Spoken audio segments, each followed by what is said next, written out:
These are extraordinary times, and we face an extraordinary challenge. Our strength, as well as our convictions, have imposed upon this nation the role of leader in freedom's cause. Finally, if we are to win the battle that is now going on around the world between freedom and tyranny, the dramatic achievements in space which occurred in recent weeks should have made clear to us all, as did the Sputnik in 1957, the impact of this adventure on the minds of men everywhere who are attempting to make a determination of which road they should take.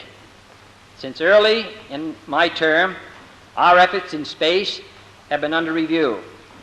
With the advice of the Vice President, who is Chairman of the National Space Council, we have examined where we are strong and where we are not, where we may succeed and where we may not.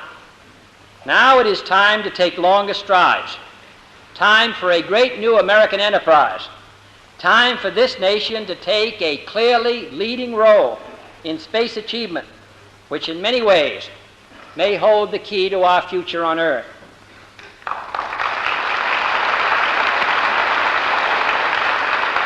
I believe we possess all the resources and talents necessary, but the facts of the matter are that we have never made the national decisions or marshaled the national resources required for such leadership. We have never specified long-range goals on an urgent time schedule or managed our resources and our time so as to ensure their fulfillment. I therefore ask the Congress, above and beyond the increases I have earlier requested for space activities, to provide the funds which are needed to meet the following national goals. First, I believe that this nation should commit itself to achieving the goal, before this decade is out, of landing a man on the moon and returning him safely to the Earth.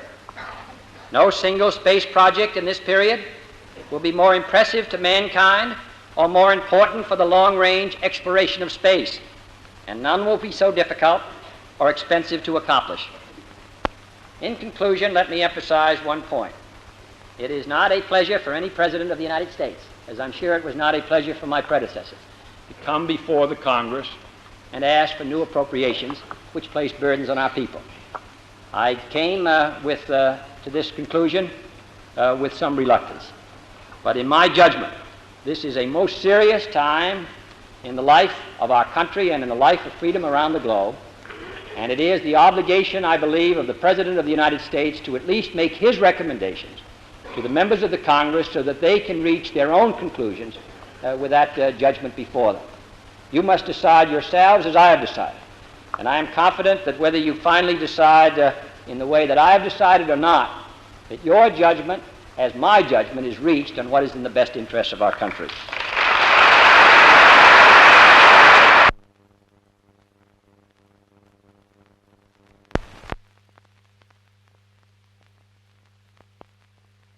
Century of Progress Exposition, Chicago's great World's Fair, opened by Postmaster General Farley.